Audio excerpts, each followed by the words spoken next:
इन दोस्तों, welcome to my Vision Classes. आज की एमपी के सीरीज़ का 24वां पार्ट है। अब ये जल्दी आपकी एमपी के सीरीज़ समाप्त होने वाली एमपी पुलिस को लेकर, ठीक है। फिर अगर हो सके तो उसके बाद टॉपिक वाइज चालू करेंगे। लेकिन अभी तो हमारा मेन टारगेट इसके बाद साइंस है, ठीक है, कि साइंस आपको जल्द से जल्द सारी चीज़ें कवर करा दी जाए एमपी पुलिस को टारगेट लेते हुए, ठीक है। एमपी पुलिस के लिए जितनी भी आपकी टारगेट हैगी, तो पहले हमने एमपी को सीरीज़ को कवर किया। अब इसके बाद किसको करना है, एमपी पुलिस की साइंस के क्वेश्चन को सभी को कवर करना। ये वीडियो डेली आपको सुबह 8 बजे अवेलेबल करवा दी जाती थी। हालांकि साइंस वीडियो भी आपको मॉर्निंग में ही अवेलेबल करवा दी जाएगी। उसका टाइमिंग जल्दी कर देंगे, 6 बजे कर देंगे, ताकि काफ़ी बच्चे जो कहीं वर्क या कुछ करते हैं तो वो भी उन वीडियो को देख सकें। ये वीडियो स्पेशली एमपी पुलिस वालों के लिए टारगेट करके बनाई गई है, परंतु ये वीडियो आपके एमपीपीएससी, एमपीएसआई सभी एमपी में काम आ जाएगी। जहाँ जहाँ आपका एमपीजी के आने वाला, चाहे वो पटवारी हो, एसआई हो, कोई सा भी एग्जाम हो एमपीजी का जिसमें एमपीजी के आने वाला है, वहाँ पर इंपॉर्टेंट होगा। हमने आज के सेट में आपको 59, 50 और 51 तीनों सेटों को इंक्लूड कर दिया गया है। चलिए डेली की तरह आज भी कुछ चंद लाइनों के साथ आज की वीडियो स्टार्ट करते हैं।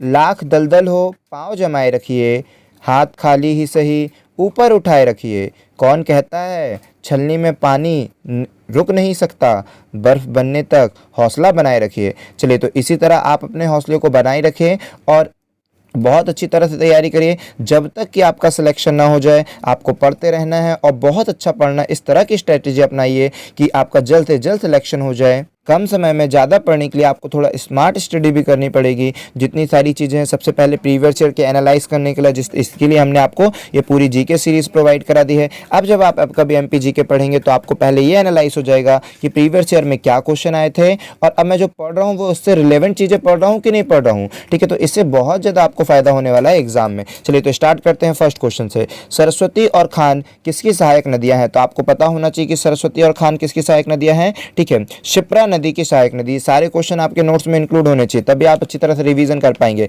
हालांकि हम अभी इसका पूरा कंबाइंड वीडियो भी आपको अवेलेबल करा देंगे, बट आपको रेगुलर वीडियो अगर आपने देखा फिर कंबाइंड वीडियो अगर देख लेंगे तो बहुत ज़्यादा फायदा हो जाएगा। लास्ट रिवीजन के टाइम भी आप उसको देख सकते हैं। चलिए, तो सरस्वती और खान किसकी सहायक नदियां हैं? तो शिप्रा नदी की सहायक नदी है सरस्वती और खान नदी। याद रखिए, शिप्रा नदी कहाँ पर, शिप्रा नदी क्या क्या क्या क्वेश्चन पूछ लिया जाता है, पूछा जाता है उज्जैन। उज्जैन किस नदी के किनारे बसा हुआ है? तो शिप्रा नदी पे। उज्जैन पे क्या लगता है? कुंभ मेला लगता है। ये सारी चीज़ें भी हालांकि प्रीवियस में हमने आपको बता दिया, आपके नोट्स में अच्छी तरह से अवेलेबल होगा, आप समझ जाएंगे, ठीक है। उज्जैन शिप्रा नदी के किनारे, उज्जैन में ही कुंभ मेला लगता है, ये भी याद रखना है। इसके बाद क्या याद रखना है, इसकी और अन्य सहायक नदियों के नाम आप याद कर लीजिए, वो भी इंपॉर्टेंट हो सकते हैं, ठीक है। जैसे यहाँ पर हो गया खान नदी, ठीक है। इसके बाद सरस्वती नदी, ठीक। इसी प्रकार से कौन सा, गंभीर नदी, ठीक है। गंभीर देख रहे हो, गंभीर नदी भी शिप्रा नदी की सहायक नदी है, ठीक है। उसके बाद एन नदी, ठीक है। ये सारी नदियाँ जो हैं, उसके बाद लूनी नदी, ठीक है।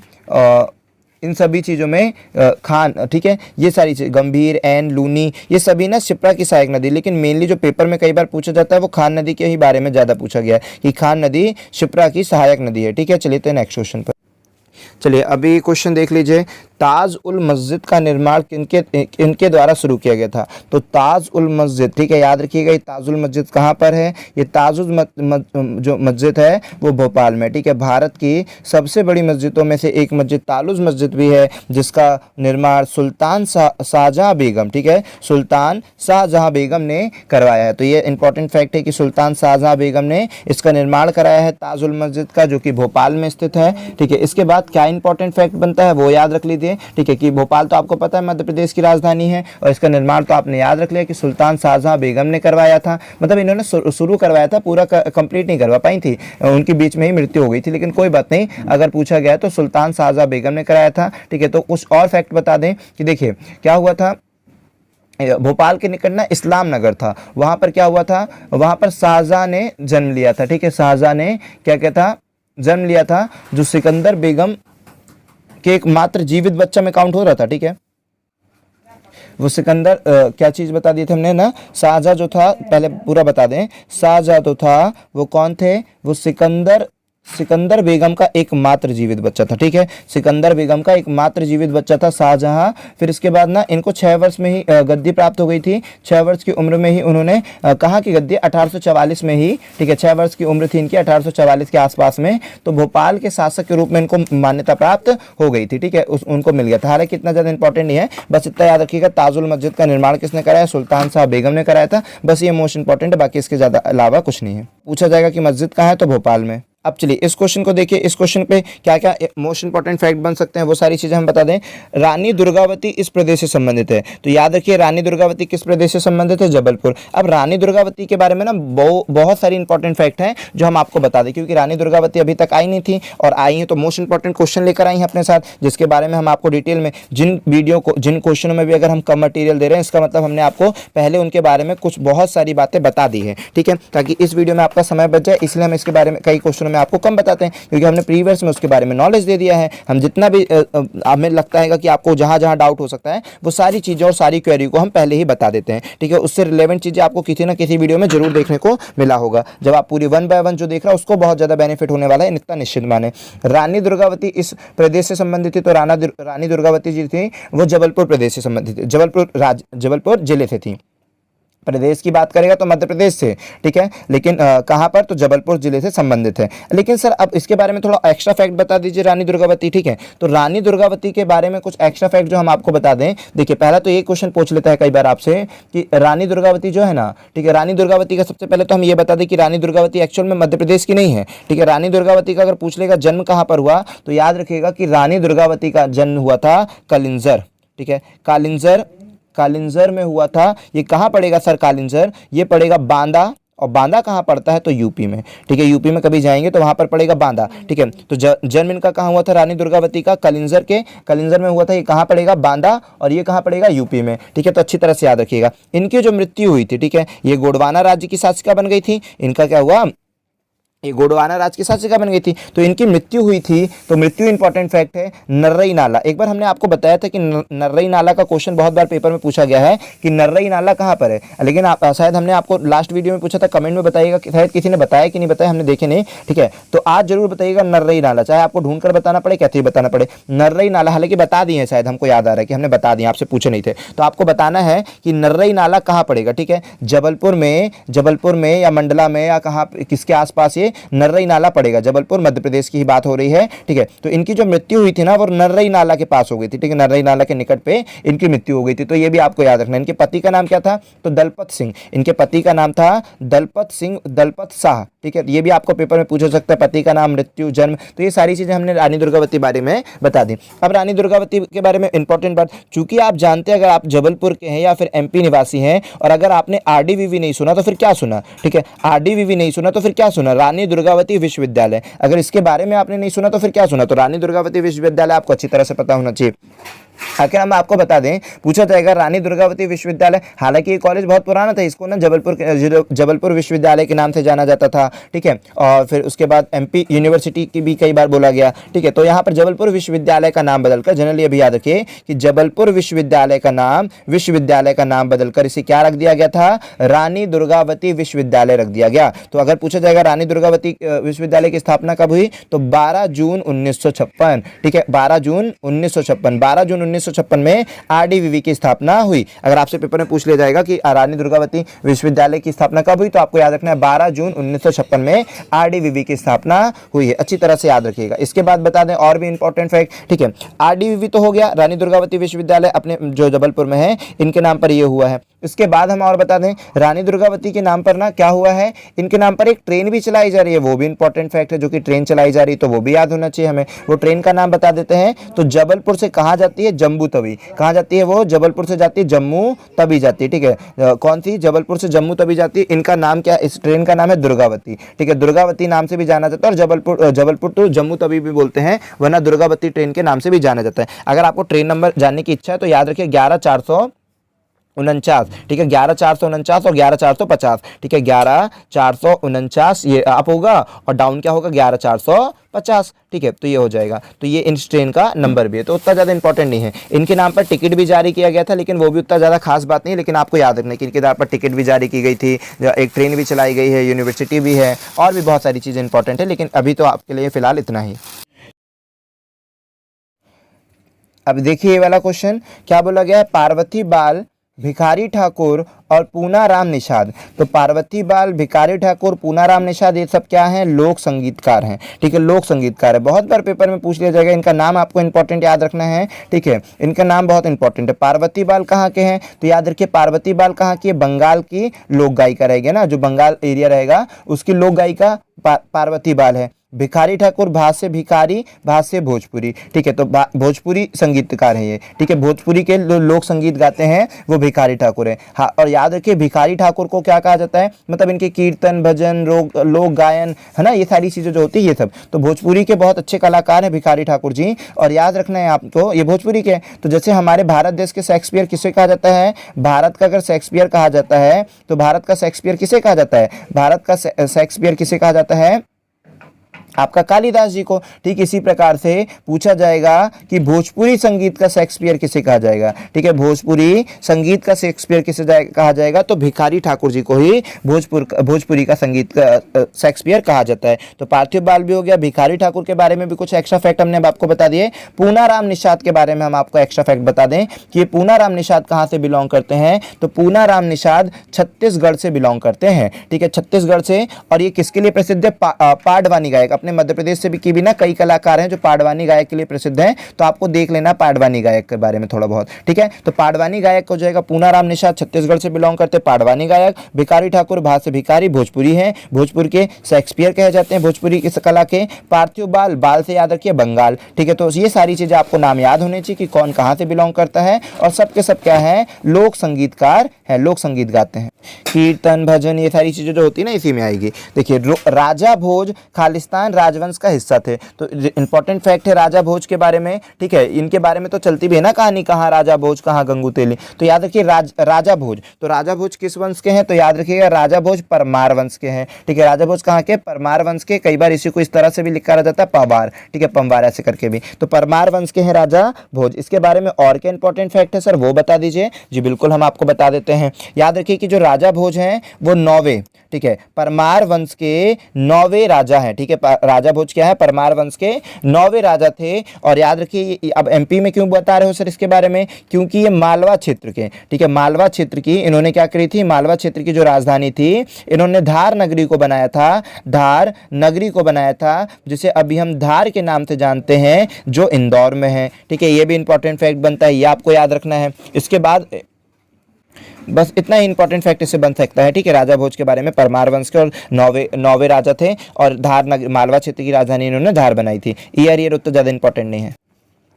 अब चलिए अब पढ़ते हैं पहसरी बांध, ठीक है। ये पहसरी बांध ये बहुत कम बच्चों से बना होगा, 10% बच्चों से बना होगा, ठीक है। ये थोड़ा सा यूनिक क्वेश्चन मिला, ठीक है। तो पहसारी बांध जो रहेगा, पहसारी बांध कहाँ पर है, जनरली जो सिंपल बांध होते हैं वो सभी याद रखते हैं, जो सिंपल बांध होते हैं सभी याद रखते हैं। पहसारी बांध, पहसारी बांध कहाँ पर है, ग्वालियर में है, ठीक है। इंपॉर्टेंट फैक्ट है, याद रखिएगा, पहसारी बांध ग्वालियर में है। इसके बाद याद रखिए बांध किसके लिए यूज होता है, जनरली सिंचाई के लिए यूज होता है, ठीक है, सिंचाई के लिए बांध ज़्यादा यूज होता है। इसके बाद हम बांध के बाद तो हम आपको नदियाँ जरूर बताते हैं। तो पहसारी बांध जो है वो किस नदी पर बना है, मोवार नदी पर बना है। तो ये इंपॉर्टेंट फैक्ट है, आपको याद रखना है। पहसारी बांध कौन सी नदी पर, मोवार नदी पर बना हुआ, ठीक है, अच्छी तरह से याद रखिएगा। पहसारी बांध ग्वालियर में है और मोवार नदी पर बना हुआ है, मोवर नदी पर, है ना, मोवर नदी पर बना हुआ है पहसारी बांध, अच्छी तरह से याद रखिएगा।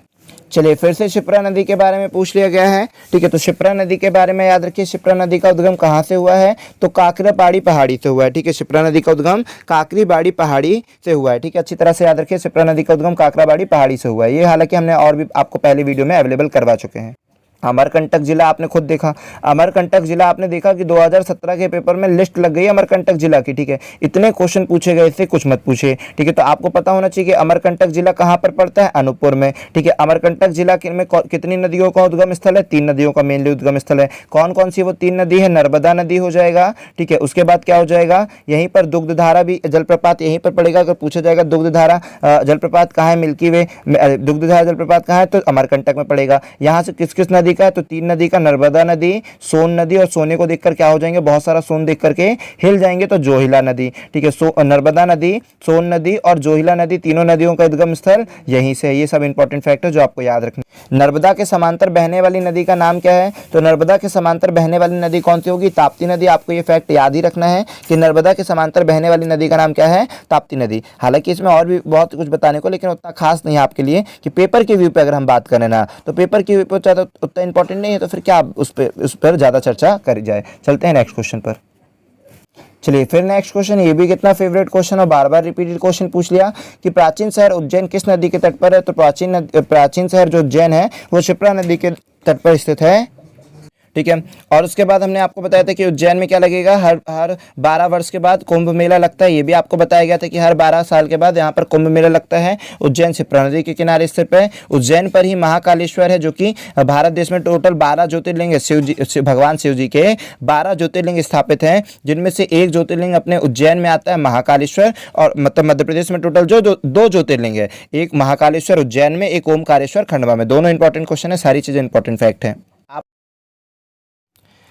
चलिए अब इस क्वेश्चन पर देखिए, तो इस क्वेश्चन में क्या पूछा गया है कि मध्य प्रदेश में जिले की कुल संख्या कितनी है, तो मध्य प्रदेश में कुल जिले की संख्या कितनी हो जाएगी, 51। ये कब का क्वेश्चन था, 2017 का था, उस टाइम के लिए 51 था। लेकिन रिसेंटली आप देखेंगे तो आपको 52 टिक करना है। अगर ऑप्शन में 52 है तो सबसे पहला प्रेफर 52 को होना चाहिए, क्योंकि 52 हो जाएगा, ठीक है। हालांकि वो देगा कि इतने के ईयर के पहले तक, अब क्योंकि देगा रिसेंटली, अगर वो जो पूछना चाहता है बोलेगा वर्तमान तक, अगर वर्तमान लगाएगा तब तो आपको पूरा बोल देना है। लेकिन अगर बोलेगा ईयर बता देगा आपको, ठीक है, 2018 तक, 2018 तक मध्य प्रदेश में कितने जिले थे ऐसा बोलेगा। नहीं बोलेगा तो फिर तो आप गलत कर सकते हो ना, ठीक है। तो आपको याद रखना है कि उस समय तक तो कितने थे, क्योंकि उस समय कोई अपडेट नहीं हुआ था, बहुत साल पहले हुआ था। तो बहुत साल पहले हुआ था, पूर्ण रूप से बन गया था। तो 51 जिले थे उस समय मध्य प्रदेश में। 2017 के टाइम पूर्ण रूप से 51 जिले बने थे। लास्ट आपका क्या बना था, अगर मालवा, ठीक है।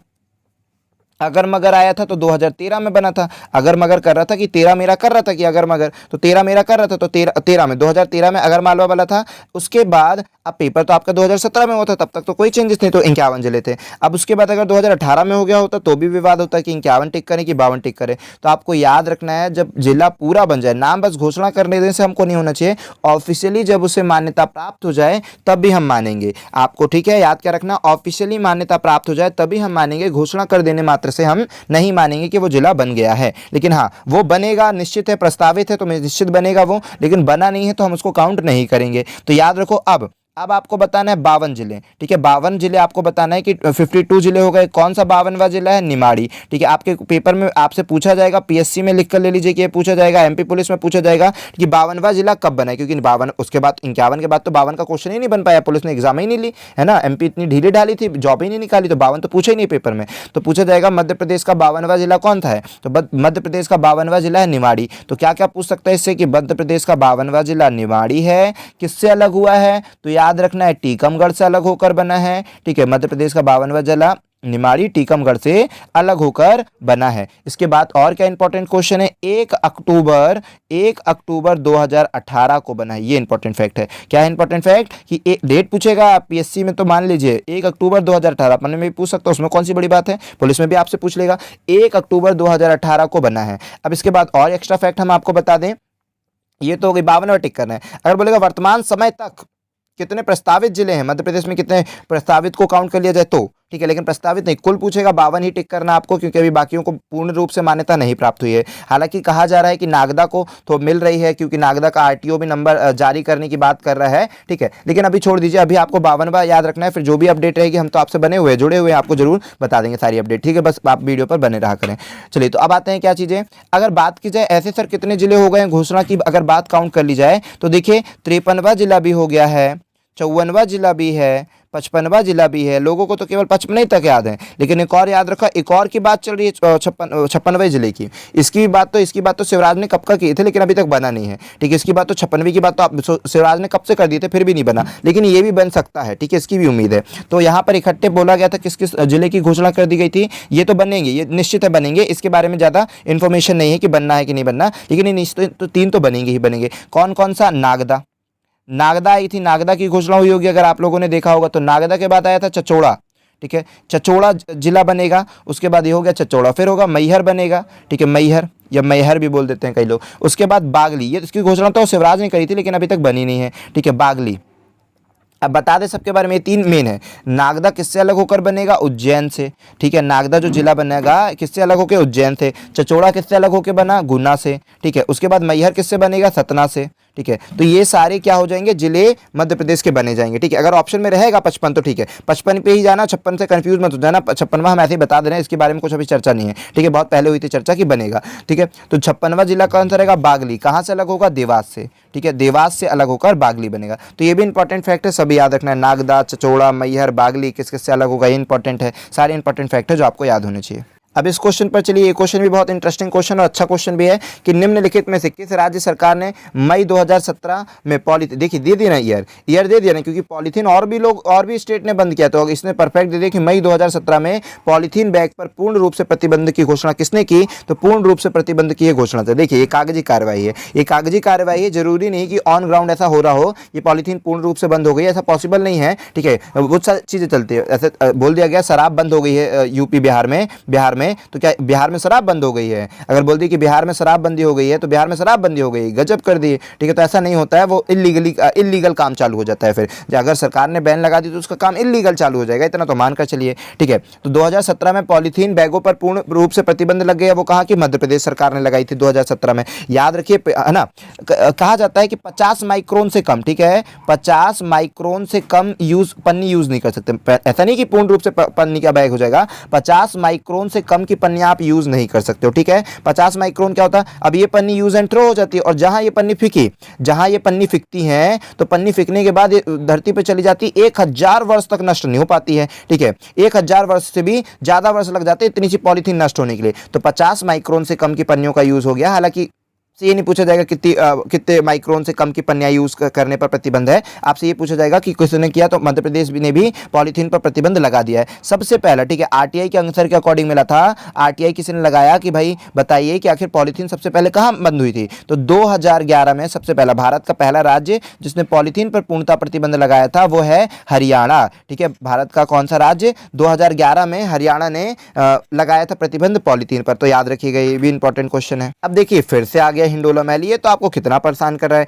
हिंडोला महल कहां पर है? मांडू में। हमने मांडू की कोडिंग क्या बताई थी? दाई हमारा जहाज है। ये बार बार बता रहे हैं हम आपको, दाई हमारा जहाज है, बहुत बारी डिटेल में भी हमने आपको बताई है। ठीक है, दाई हमारा जहाज, दाई हमारा जहाज का मतलब दाई का महल, हिंडोला महल, मांडू महल, रानी रूपमती महल, जहाज महल, ये सारी के सारे कहाँ पर है? मांडू में है। मांडू कहाँ पड़ता है? धार में। धार कहाँ पड़ता है? इंदौर में। ठीक है, ये सारी चीजें आपसे पूछी जाएगी तो बननी चाहिए। ठीक है, चलते हैं नेक्स्ट क्वेश्चन पर। देखिए, अभी हमने एक्स्ट्रा फैक्ट में आपको बताया था कपिल धारा, दुग्ध धारा, ठीक है, सहस्त्र धारा, ये सभी जलप्रपात जो है अमरकंटक में है। कौन कौन सा? कपिल धारा, दुग्ध धारा, सहस्त्र धारा, ये तीनों जलप्रपात किस पे है? कहां पर रहेगा? अमरकंटक में। किस पर बना है? तो नर्मदा नदी के ऊपर बनाया गया। तो तीनों के तीनों आपको इंपॉर्टेंट फैक्टर जो याद होने चाहिए। सारी चीज़ें आपसे पेपर में पूछी जाती है। अब देखिए, ये क्वेश्चन क्या बोलता है कि निम्न में से कौन सा प्रसिद्ध चित्रकार है जिसे 1981 में शिखर सम्मान से सम्मानित किया गया था? तो सबसे पहले तो ये बात रखिए, शिखर सम्मान, शिखर सम्मान जो है ना, शिखर सम्मान मध्य प्रदेश का साहित्य का पुरस्कार है। ठीक है, मध्य प्रदेश में साहित्य के क्षेत्र में जो पुरस्कार दिया जाता है उसका नाम है शिखर सम्मान। अब आपको और बता दें, ये तो हो गया शिखर सम्मान की बात। अब शिखर सम्मान क्या चीज़ रहेगा? ये तो हमने बता दिया, मध्य प्रदेश गवर्नमेंट देती है। किस क्षेत्र में? साहित्य के क्षेत्र में। इसकी करेंसी, इसकी राशि जो देती है 39,000 रुपए की राशि देती है। ठीक है, 39,000 रुपए राशि के तौर पर ये देती है। ठीक है, उसके बाद क्या देगी? इसके जो फर्स्ट विजेता थे, इनके जो फर्स्ट विजेता था, ये क्यों पूछ लिया भाई शिखर सम्मान? इतना पुराना पूछ लिया सर? हाँ, इसीलिए पुराना पूछ लिया क्योंकि सबसे पहले 1981 में शिखर सम्मान को बांटा गया था। तो 1981 में सबसे पहला जो शिखर सम्मान था, पहले का पूछ सकता है, पहले का पूछ सकता है, वर्तमान का पूछ सकता है। तो शिखर सम्मान पहले किसको मिला था? डीजे जोशी को। ठीक है, मध्य प्रदेश में डीजे जोशी को शिखर सम्मान, साहित्य का सम्मान जो है उसको वो मिला था किसको, डीजे जोशी को। ना केवल डीजे जोशी को, इनके साथ 2 लोगों को और मिला था, लेकिन अगर पूछा जाएगा चित्रकार में, और ऑप्शन में है भी नहीं जो 2 नाम हम आपको बताएंगे, ठीक है, श्रीकांत वर्मा को, श्रीकांत वर्मा को भी ये अवार्ड मिला था, ठीक है, श्रीकांता नहीं है भाई, कांत है, ठीक है, श्रीकांत वर्मा को यह अवार्ड मिला था। पंडित कार्तिक राम को, ठीक, पंडित कार्तिक राम को भी ये अवार्ड मिला था। पंडित कार्तिक राम, श्रीकांत वर्मा और डीजे जोशी को 1981 में फर्स्ट टाइम इन सबको अवार्ड मिला था, ठीक है। इसको क्या किसके लिए दिया गया था, चित्रकारी के लिए। इसको भी साहित्य, मतलब सभी के सभी साहित्य से संबंधित है, इसीलिए दिया गया। अब रिसेंटली आपका ये तो हो गया इंपॉर्टेंट फैक्ट, ये तो आपको याद ही रखना है, फर्स्ट विनर थे। अब 2017 लास्ट में ना, बस 2017 में बांटा गया, 16-17, ठीक है, जो लास्ट इसका बांटा गया है 2016-17 का बांटा गया है, ठीक है। तो वो किसको मिला है, वो मिला है डॉक्टर विभाधिचार्य को, ठीक है, विभाधिचार्य को, डॉक्टर विभाधिचार्य को मिला है, ठीक है। 2016-17 का जो अवार्ड मिला डॉक्टर विभाधिचार्य को मिला। सभी इंपॉर्टेंट फैक्ट है, आप याद रखिए। अब देखिए क्या पूछा गया है, लोक सेवा वितरण गारंटी अधिनियम मध्य प्रदेश में कब पारित हुआ है। दूसरी बार रिपीट किया ये क्वेश्चन, ठीक है। लोक सेवा वितरण अधिनियम 2010 में पारित हुआ है। आखिर ये लोक सेवा वितरण गारंटी अधिनियम क्या है, तो ये इसमें ये है कि पहले आप सरकारी काम करवाने जाते थे, कास्ट सर्टिफिकेट बनाना हुआ, नगर निगम का कोई काम हुआ, ठीक है, म्युनिसिपल मतलब बिजली इलेक्ट्रिक विभाग का कोई काम हुआ, बिजली तो हो ही गया, मतलब जो भी सरकारी काम में आप जो भी मध्य प्रदेश सरकार से करवाने जाते थे, तो यहाँ पर आपको 2-2 महीने, 3-3 महीने, 4-4 महीने लगा देते, फिर भी नहीं बनाते थे। तो अब क्या हो गया, वितरण गारंटी अधिनियम, कि अगर आप कास्ट सर्टिफिकेट के लिए अप्लाई करे हो तो आपको 15 से 20 दिन में रिस्पांस मिल जाएगा। नगर निगम में बिजली का बिल करवाने गए हो, ठीक है, बिजली का बिल काम कराने गए हो, नगर निगम में टैक्स के लिए गए हो, नल के लिए गए हो, किसी चीज के लिए भी आप गए हो, ठीक है, कोई सा भी सर्टिफिकेट बनाने का, डेथ बर्थ जो भी है, सबका एक टाइम पीरियड आपको दे दिया जाएगा। उस टाइम पीरियड मतलब एक फिक्स सरकार के द्वारा, उस टाइम पीरियड के अंदर आपको जितने भी कर्मचारी है वो काम कर दे देंगे। अगर नहीं देते हैं, उस काम के ना होने के कारण दोषी कौन पाए जाते हैं, अगर कर्मचारी दोषी पाए जाते हैं तो उन कर्मचारियों पर 250 से लेकर 5000 तक का जुर्माना रखा गया है, ठीक है, कि उनसे कटेगा, उनको देना पड़ेगा कि आपने टाइम पर काम क्यों नहीं किया। इसलिए याद रखना है कि मध्य प्रदेश ने लोक सेवा वितरण गारंटी अधिनियम पारित किया है। वो कब किया गया, 2010 में। बहुत अच्छा निर्णय है ये, इससे काफी देखा गया इंप्रूवमेंट। आप जब जाते हैं ना लोक सेवा केंद्र, ठीक है, आप सभी जाते होंगे लोक सेवा केंद्र, तो आप देखते होंगे वहां पर कितना अच्छा काम हो रहा है, मतलब काफी इंप्रूवमेंट हुआ लोक सेवा केंद्र से, काफी लोग खुश हैं। मतलब 1 दिन में सर्टिफिकेट बना देना, 2 दिन में आपका बहुत सारा काम, एक दिन में आपका इनकम सर्टिफिकेट देना, वरना इनकम सर्टिफिकेट में 15-15, 20-20 दिन लग जाते थे तो कितना पैसा लगता था, अब तो तुरंत मिल जाता है। तो काफी इंप्रूवमेंट हुआ है, काफी चीजें अच्छी हुई है इससे, ठीक है, तो अच्छी तरह से याद रखेंगे। चलिए, इसी तरह आपको अगर एक वीडियो पसंद आई हो, ठीक है, हम सारी की सारी आपके लिए इतनी मेहनत केवल इसलिए कर रहे हैं कि जल्द से जल्द आपका एग्जाम हो, अच्छा पेपर जाए, सारी चीज़ अच्छी रहे। बस हाँ, आपको एक ही काम करना, अगर आप चैनल पर नए आए हैं तो चैनल पर सब्सक्राइब करिए। अगर यही वीडियो आपको डेली करनी है और डेली एमपी के एग्जाम से जुड़े रहना है, और भी सारी चीज़ें, जितनी भी एमपी एग्जाम हो गया, ग्रुप डी हो गया, बाकी सभी पर हम स्ट्रेटेजी बना रहे हैं अभी कि सभी चीज़ों की भी आपको वीडियो प्रोवाइड करी जाए विथ एक्स्ट्रा कॉन्सेप्ट और बेस्ट स्टडी मटीरियल के साथ, ठीक है। अगर चैनल पर नए हैं तो सब्सक्राइब करें, और जिन्होंने सब्सक्राइब कर लिया है वो एक ही काम करें, चैनल को शेयर करें, ठीक है। मतलब इस वीडियो को जरूर शेयर करें, अपने जितने भी दोस्त तक सबका तक पहुंचाइए। और याद रखिए, अगर आपको इसकी पीडीएफ चाहिए तो आप हमारे टेलीग्राम चैनल पर ज्वाइन होकर इसकी पीडीएफ भी प्राप्त कर सकते हैं। चलिए दोस्तों, आई होप कि आपको ये सारी चीजें पसंद आई होगी। मिलते हैं नेक्स्ट वीडियो पर। और हाँ, अगर ये वीडियो थोड़ी सी लंबी हुई है तो आपको पता है कि इसमें 3 सेट हमने कवर किए, हम डेली आपको 2 सेट कवर करते हैं, इसमें 3 सेट कवर किए, तो अगर 2-4 मिनट 5 मिनट एक्स्ट्रा हो गया होगा तो डोंट वरी, ठीक है। आपको जल्द से जल्द हम सारा मटेरियल प्रोवाइड करने की कोशिश कर रहे हैं। चलते मिलते हैं नेक्स्ट वीडियो पर, चलिए।